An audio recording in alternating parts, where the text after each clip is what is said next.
અને સસ્પેન્ડ થયા બાદ અચાનક જ પ્રગટ થઈ ગયા છે, સામે આવ્યા છે નિલેશ કુંભાણી। કોંગ્રેસે સસ્પેન્ડ કર્યા બાદ હવે નિલેશ કુંભાણી પ્રગટ થયા છે। વિડીયો જાહેર કરી કહ્યું છે કે હું કોંગ્રેસનો સૈનિક છું, હું સતત મોવડી મંડળના સંપર્કમાં જ હતો, મોવડી મંડળના સંપર્કમાં હતા તો સસ્પેન્ડ કેમ થયા? આ એક મોટો સવાલ છે। શું કોંગ્રેસનું મોવડી મંડળ સાચું કે કુંભાણી સાચા? કુંભાણીએ કહ્યું છે કે કાલે અમદાવાદમાં હાજર થઈશ। કોંગ્રેસે સસ્પેન્ડ કર્યા બાદ નિલેશ કુંભાણી સામે આવી ગયા છે, પ્રગટ થયા છે અને કહ્યું છે કે હું કોંગ્રેસનો સૈનિક છું, હું સતત મોવડી મંડળ સાથે સંપર્કમાં હતો।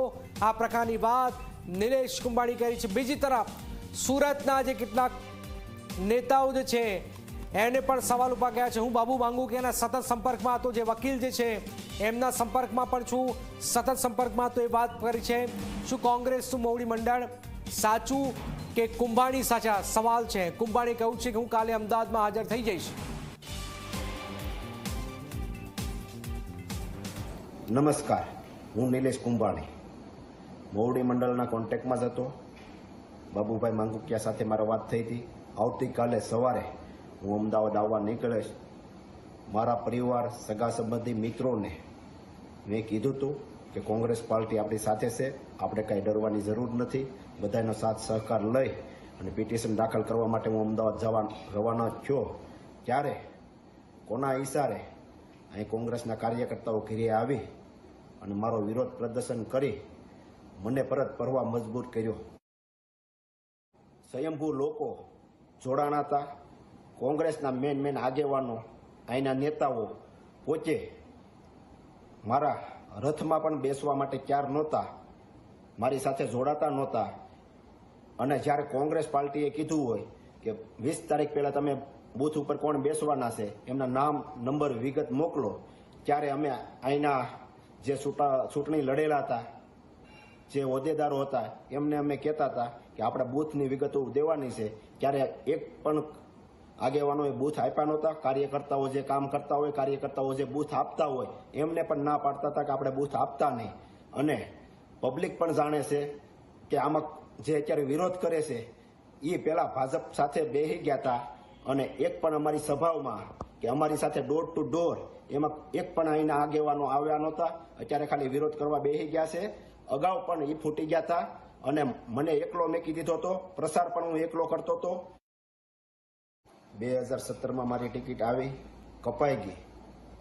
ત્યારે પણ ભારતીય જનતા પાર્ટીનો ઓફર હતી કે ભારતીય જનતા પાર્ટીમાં જોડાઈ જાઓ અથવા અપક્ષ લડો અથવા કોંગ્રેસ વિરુદ્ધ નિવેદન આપો, તોય પણ મેં કોંગ્રેસ પાર્ટીને કાંઈ નુકસાની જાય એવું એક પણ નિવેદન આપ્યું નહોતું। ગઈ વિધાનસભામાં ભારતીય જનતા પાર્ટી દ્વારા એવી ઓફરો આવતી હતી કે તમે પ્રસાર ધીમો કરો, કાર્યાલય બંધ કરી ગયો, ડોર ટુ ડોર જવાનું બંધ કરો, સભાઓ ઓછી લ્યો। ત્યારે અમારા સાથી ઉમેદવારોએ ઘણાએ એ ઓફર સ્વીકારી લીધી હતી અને 2700 મત મળતા હોય ત્યારે એણે ઓફિસો બંધ કરી દીધી હતી, પ્રસાર કરવાનો પણ ધીમો પાડી દીધો હતો અને એમના કાર્યકર્તાઓ, સગા સંબંધી મિત્રોને કહેતા હતા ભારતીય જનતા પાર્ટીને મત દેજો। પરેશભાઈ ધાનાણી જ્યારે પહેલી સભા લેવા સુરત મોટા વરાસા આવ્યા ત્યારે કોંગ્રેસના આગેવાનો દ્વારા કોંગ્રેસનું ટેજ ટૂંકું પડતું હતું। તે પહેલાં 1-2 કોંગ્રેસના આગેવાનોને ફોડી નાખવામાં આવ્યા હતા કે કોંગ્રેસને સભાઓમાં કે ટેજમાં કે રેલીમાં નહીં જવાનું।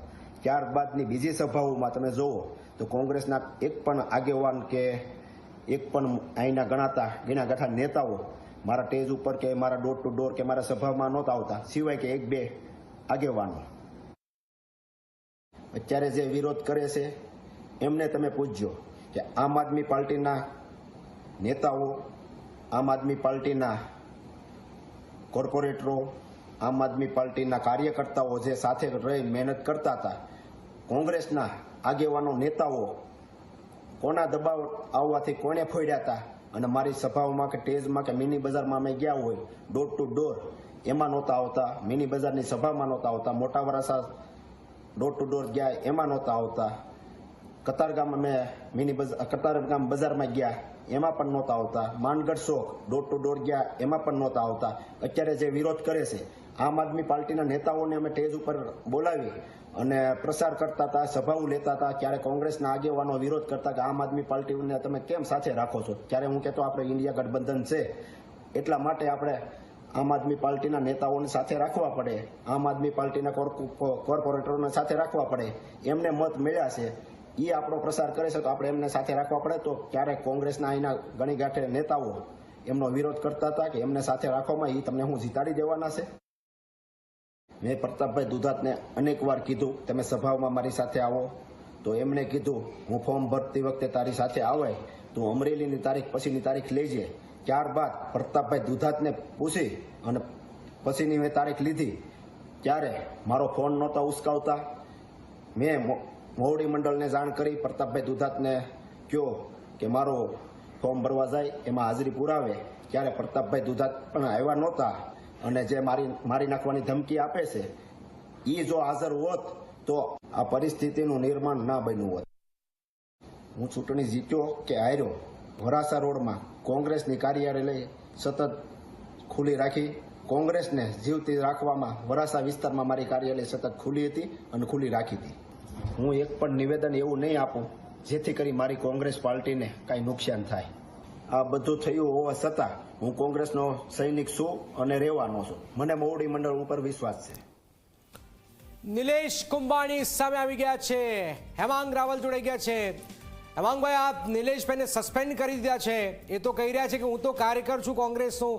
જે છે એમની સાથે જ લોકો કોંગ્રેસના કાર્યકરો જ નહોતા આવી રહ્યા. જો નિલેશભાઈને કહીએ તમારા ફોર્મને રદ થવાની બાબતમાં તમારી સંપૂર્ણ નિષ્કાળજી અથવા ભારતીય જનતા પાર્ટી સાથે તમારું મેળાપણી હોવાની પરિસ્થિતિ સ્પષ્ટ દેખાઈ આવી ગઈ હતી. આમ છતાં અમે અત્યાર સુધી કુદરતી ન્યાયના સિદ્ધાંત મુજબ તમે આવીને સ્પષ્ટતા પૂરી કરી શકો અને તમારો પક્ષ રજૂ કરી શકો તે માટે શિસ્ત સમિતિએ તમને સમય પણ આપ્યો હતો. પરંતુ તમે નાટ્યાત્મક રીતે ગાયબ છો અને તમે હજી પણ પક્ષ સામે કોઈ પણ જાતનો ખુલાસો કરેલ નથી. તેથી પક્ષે તમને 6 વર્ષ માટે સસ્પેન્ડ કરવાનો નિર્ણય કરેલો છે. એ તો એમ કહી રહ્યા છે કે મારી સાથે કોઈ કોંગ્રેસનો નેતા આવી જ નહોતું રહ્યું, સભાઓમાં નહોતું આવી રહ્યા. પ્રતાપ દુધાત તો ફોન સ્વિચ ઓફ કરીને બેઠા હતા. આમ આદમી પાર્ટીના કોર્પોરેટર આવતા હતા તો કોંગ્રેસવાળા નારાજ થતા હતા. આ બધું ભડાસ કાઢી છે આજે. ભાઈ, નિલેશભાઈનું ફોર્મ રદ થવું એ અત્યંત કમનસીબ ઘટના છે. ત્યારબાદ ભારતીય જનતા પાર્ટીએ તમામ તંત્રનો દુરુપયોગ કરીને અન્ય પક્ષના ઉમેદવારને લોભ, લાલચ અને ભયને ત્રાસ આપીને બધા જ ફોર્મ પરત ખેંચાવી લઈને જ્યારે લોકશાહીની હત્યા કરી છે. ત્યારે આ મતદાતાને ચૂંટણી સમયે મત આપવાનો એક પવિત્ર અધિકાર હતો, એ જ્યારે તમે એના ઉપર જ્યારે પ્રત્યાઘાત અને આઘાત કરેલો હોય ત્યારે સુરતમાં બનેલી આ ઘટના લોકોના મત આપવામાં અધિકાર ઉપર ભારતીય જનતા પાર્ટી દ્વારા તરત નામવાનું. નિલેશ કુંભાણી છે ને કોંગ્રેસના કેટલાક નેતાઓ પર સવાલ કરે છે, તો એની સામે એક્શન નહીં લેવાય? જો સૌથી પહેલા જે પણ વાત એમને કરવી હોય એ જાહેરમાં ના કરે. શિસ્ત સમિતિની બેઠકમાં આવવું જોઈએ, એ આવ્યા નથી. એમને અત્યારે 6 વર્ષ માટે સસ્પેન્ડ કરવામાં આવેલા છે. એમને કોઈ પણ વાત કરવી હોય તો પક્ષના પ્લેટફોર્મમાં એમને ટિકિટ કોઈકના ભલામણથી તો અપાઈ છે ને. ઘણા બધા નેતાઓનું નામ આવે છે, મારું નામ નથી આપવા, પણ એ નેતાઓ સામે પણ સવાલ થવા જોઈએ.